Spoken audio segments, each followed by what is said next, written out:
Okay, I went and ate pizza, so technically this run should be the best run. It is the mark of an educated mind to be able to entertain a thought without accepting it. This was said by Aristotle, a man we still look to for knowledge, even centuries later. This embodies the role of this assignment, in which we have to open our mind to new ideas, even though they might seem outlandish to us at first. Amanda Marcotte is a blogger who tends to write on feminism and politics.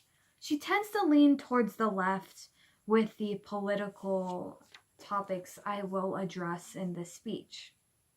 They range from the border wall to the recent government shutdown. Expanding on my previous statement, the articles I will reference mostly have a political background and overtone, rather than her feminism articles. In her article, Abolish ICE, that's not enough. Border enforcement needs radical change. She uses anecdotes and pathos to convey her message to her audience.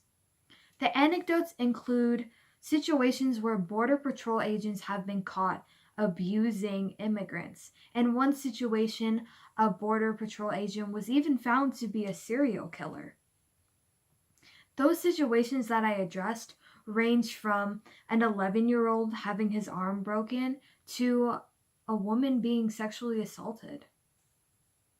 This supports her claims of effectiveness being almost put above humanitarian beliefs. With all of this said, Marcotte uses logos to reassure and almost point back to the title of her article. In paragraph 4, she states, every country needs some control over customs, travel, and immigration at airports and other ports of entry. She acknowledges the Abolish ICE movement with respect, while still putting in her criticism and her own beliefs. During the analysis of let's talk impeachment, wait, on second thought, maybe let's not, Marcotte adds a hint of personality with a comedic reference to her cat, comparing ambitious Democrats to having to tell her cat, slow down there, buddy, or you'll choke yourself, in paragraph 6. She uses this as more than a comedic reference. It is also a representation of Democrats being so consumed by their desire to impeach President Trump that they might hurt their own political party in the process. She follows with the candid truth that receiving 20 Republican votes during a Senate trial and impeachment trial seems practically impossible. Another example of her using logic to further her point. Amanda Marcotte goes as far as to add, though this atheist believes Christ will return to earth before this happens, using her own personal views to add a sense of exaggeration. Finally, Miss Marcotte uses diction to prove her points throughout the article. House Democrats unveil their first big bill, protecting democracy in the Trump era.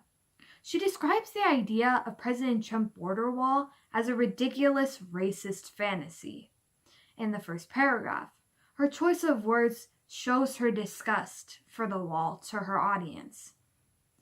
Marcotte also describes the Democrats' agenda and policies as the good that democracy is in need of.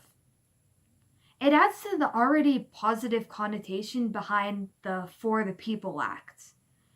Marcotte takes the opportunity to describe a situation where Republicans were said to be intimidating citizens to not vote, which was most directed at young people of color. The definition of democracy she includes is the government having people be a part of the processes. And she says that the current administration is just not meeting that standard.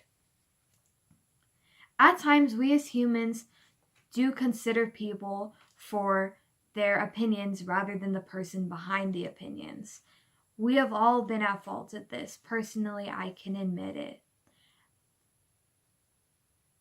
I will admit that I was skeptical of agreeing with Amanda Marcotte because she is quite literally on the opposite side of the spectrum as me. But I have a sense of pride to admit that my initial thoughts were wrong. Thank you.